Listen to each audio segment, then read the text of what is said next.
ভিকারিস্তান পাকিস্তানের সব কেরামতি হলো শেষ আর লাফালাফি করছে বাংলাদেশ।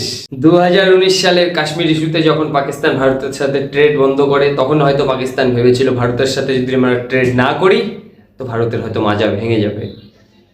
সেরকমই হয়েছে বাংলাদেশের অবস্থা। বাংলাদেশে এখন ইন্ডিয়ান আউট ক্যাম্পেইন চলছে।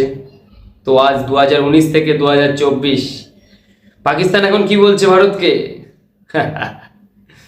জয় শ্রীরাম, বন্দে মাতারাম, ভারত মাতা কি জয়।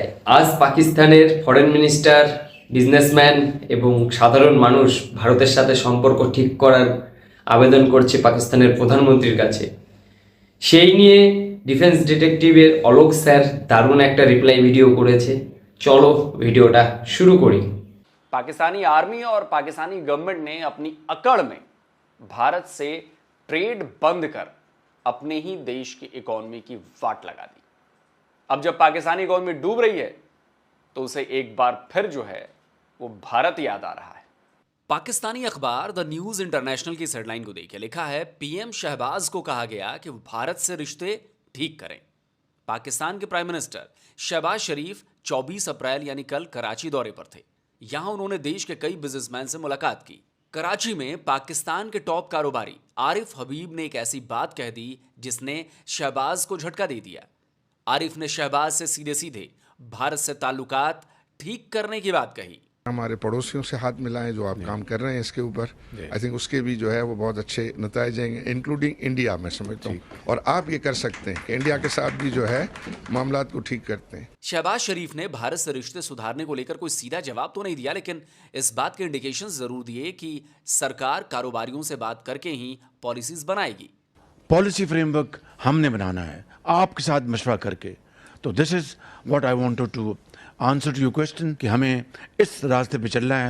आप हमारा साथ दें, मैं आपके साथ खड़ा हूं। इंशाल्लाह I will not fail you, I will not disappoint you.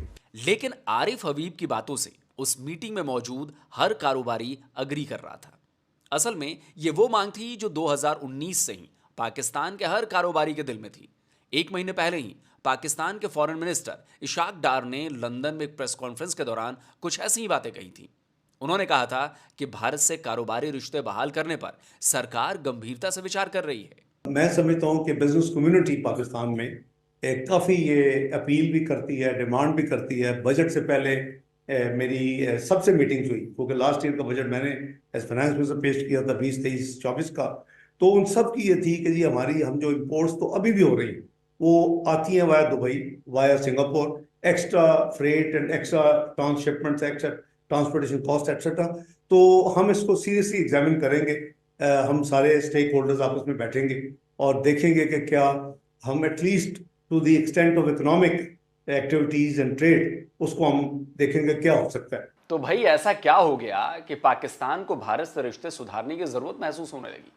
ऐसा क्या हो गया कि फॉरेन मिनिस्टर तो छोड़िए, लोग पाकिस्तान के पीएम तक के सामने भारत की बात करने लगे हैं, बताने लगे हैं कि भारत पाकिस्तान के लिए कितना जरूरी है। अब ट्रेड की बात भी तो ये खुद ही कर रहे थे ना। भारत की तरफ से तो कोई इंडोर्समेंट नहीं थी। कभी इससे कह के कहलवाते थे, कभी उससे कह के कहलवाते थे। ठीक है, तो बंद भी तो खुद ही की थी इन्होंने, जरूरत भी नहीं किया। हाँ, तो मतलब इंडिया को तो इनसे ट्रेड नहीं करनी। लेकिन पाकिस्तान का तो दम फूलने लगा है। अभी पाकिस्तान में दवाइयों की जबरदस्त शॉर्टेज है। लोगों को बड़े बड़े अस्पतालों से लेकर केमिस्ट तक में मामूली दवाइयां तक नहीं मिल पा रही। ठीक है, फाल्ट है। मुझे ये बताएं, अभी खबर ये चल रही है कि पाकिस्तान में दवाइयों की कीमतें बढ़ गई हैं, डिस्प्रिन नहीं मिल रही, पैनाडोल शॉर्टेज हो गई है। क्या आपको यहाँ पे दवाइयाँ बिल्कुल मुनासिब मिल रही हैं, मुनासिब कीमत पे और इजीली मिल रही हैं? नहीं मिल रही इजीली। क्या वजह समझते हैं? मैं समझ लो कि बहुत ज़्यादा परेशान है। तकरीबन एक हफ्ते से हैं। कोई छोटी सी चीज़ भी है ना, छोटी सी मेडिसिन वो भी पर्ची लिख के देते हैं, बाहर से ले आए। मैं तकरीबन मेरे ख्याल में ये मुझे 5 दिन हो गए, 4 दिन में तकरीबन को 20,000 की मेडिसिन बाजार से ला चुका हूँ। इंसानियत को बचाने के लिए, इंसानियत की बेहतरी के लिए अगर मेडिसिन लेनी पड़ती है इंडिया से, वैसे भी आपको पता है कि अभी भी जो लोग सुन रहे हैं ये सब, अगर कैमरामैन दिखाएं कि जो मेडिसिन है वो डायरेक्टली इनडायरेक्टली पहले इंडिया से दुबई जाती है, वहां से यहाँ आती है, महंगी होके आती है। अगर हमने लेनी है तो डायरेक्ट क्यों नहीं लेनी? नहीं, बिल्कुल लेनी चाहिए। इंसानियत के लिए, इंसानियत के नाते इंसानी जान सबसे कीमती है। हमें आप पहले आटा, प्याज, सब्जी और दूसरे सामान के बाद दवा की शॉर्टेज पाकिस्तान के लिए बहुत भारी पड़ने लगी। इससे एक बार फिर पाकिस्तान में भारत से रिश्ते सुधारने के लिए आवाज उठने लगी। तभी कराची में प्राइम मिनिस्टर शहबाज शरीफ को सीधे सीधे भारत से हाथ मिलाने की सलाह दी गई। Farhan Zafri United Kingdom based think tank Islamic theology of counter terrorism के डिप्टी डायरेक्टर हैं। फरहान ने शहबाज को मिली सलाह को लेकर ट्वीट किया है। फरहान ने लिखा है कि ठीक ऐसी ही सलाह पाकिस्तान को हर तरफ से मिल रही है, फिर चाहे वो IMF हो या सऊदी अरेबिया। उन्होंने पाकिस्तान पर तंज किया है कि पाकिस्तान की दिक्कत यह है कि वो जितना चबा सकता है उससे अधिक काटता है। उन्होंने लिखा कि पाकिस्तान अपने ही जाल में फंस गया है जो उसने भारत के लिए बिछाया था। पाकिस्तान को अब यह एहसास हो गया है कि वो अब भारत के साथ अपनी मर्जी से संबंध नहीं बदल सकता और ना ही खत्म कर सकता है। আমি বাংলাদেশকে একটাই কথা বলবো, যারা বাংলাদেশে ইন্ডিয়ান আউট ক্যাম্পেইন চালাচ্ছো, ভারতের এসেই লাস্টে পা ধরতে হবে, না হলে পাকিস্তানের মতন অবস্থা হবে। তো ভেবেচিন্তে ইন্ডিয়ান আউট ক্যাম্পেইন তোমরা চালিও। আর অলোক স্যারের পুরো ভিডিও লিঙ্কটা ডেসক্রিপশনে পেয়ে যাবে। আর ভারতের কি উচিত পাকিস্তানের সাথে ট্রেড করা সেটা অবশ্যই কমেন্টে জানাবে। নমস্কার, ধন্যবাদ।